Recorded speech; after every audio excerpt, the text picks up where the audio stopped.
So we covered 4 of the 7 adjusting entries. We got 3 more to cover.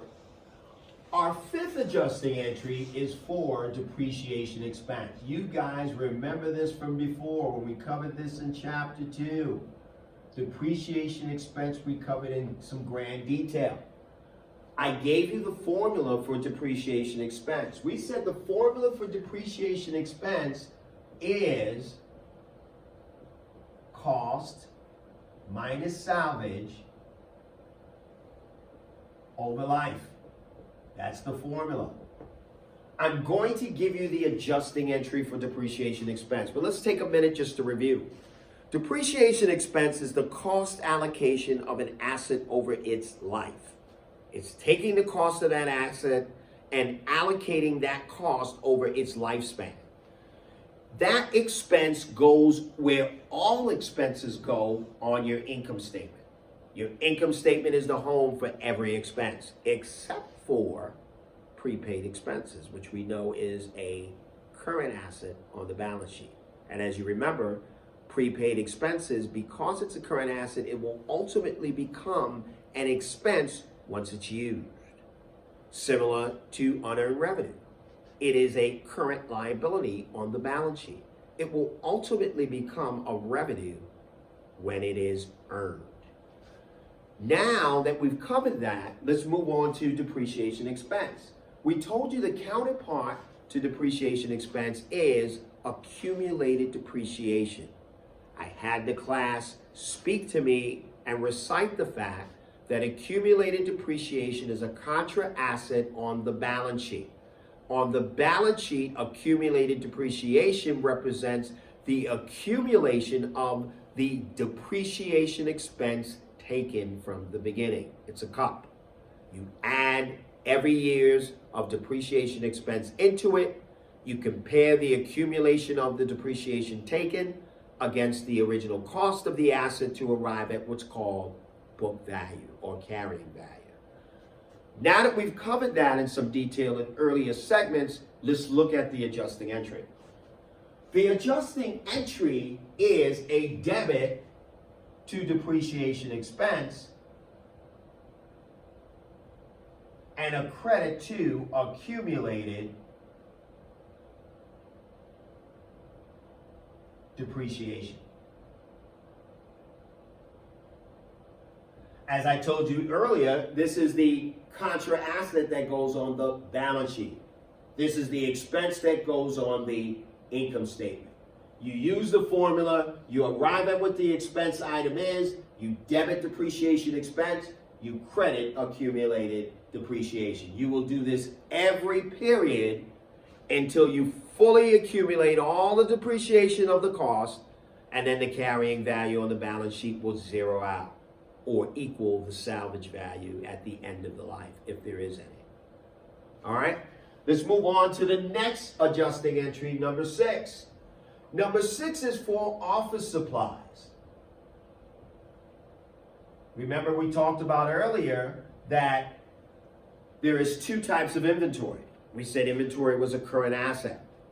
Inventory, the 2 types of inventory is merchandise inventory and office supplies. This adjusting entry is for office supplies. Your office supplies that you purchase, let's say we went to Office Depot or Office Max and we bought $5,000 worth of office supplies. People from all over in the different departments come and use it. What we have to do is we have to do what's called a physical count of what's on the shelf. We know what we bought. We know what we started with. What do we have left? After that physical count, we need to adjust what's left to what's left. Therefore, the adjusting entry for office supplies will be a debit to office supplies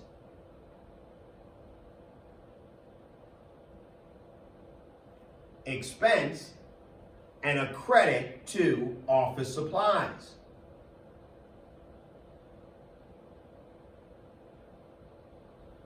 We are reducing the original purchase of $5,000 to what's on hand. So in an example, and we'll do one shortly, we might buy that $5,000 in office supply. Now we did a physical count and we determined only $2,000 of the 5 is left. How much was used?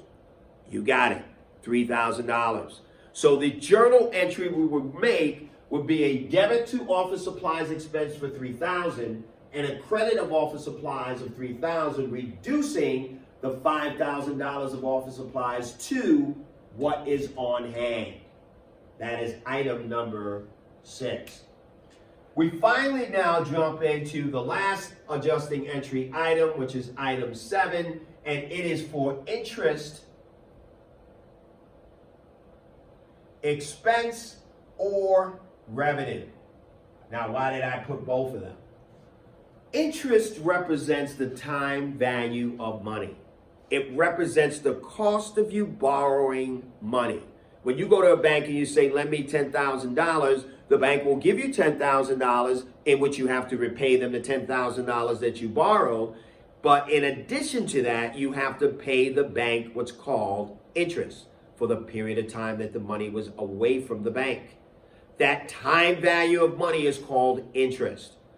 Interest expense represents interest from a borrowing. You went to a bank and you borrowed that money.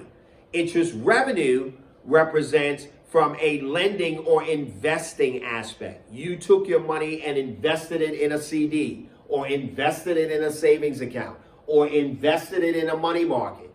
You are receiving interest on the time that that money was invested in one of those vehicles. From that time that you originally invested it, you will receive interest. That interest is a revenue to you because you invested it. Or you might have loaned somebody some money. If you loan someone some money, you then need to have that person pay you back what you loaned them plus interest. So in one hand, you might have an expense from borrowing, but in the other hand, you have an expense or revenue from either an investment or loaning someone else that money. Either way, I'm going to give you both adjusting entries, and let's look at them irrespective. If it was an interest expense item, you are going to debit interest expense, and you're going to credit interest payable. If it was an interest revenue item, you are going to debit interest receivable,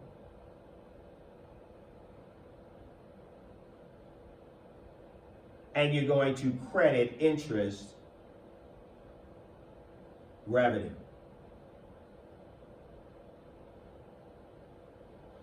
So depending on whether it's an expense relating to you borrowing,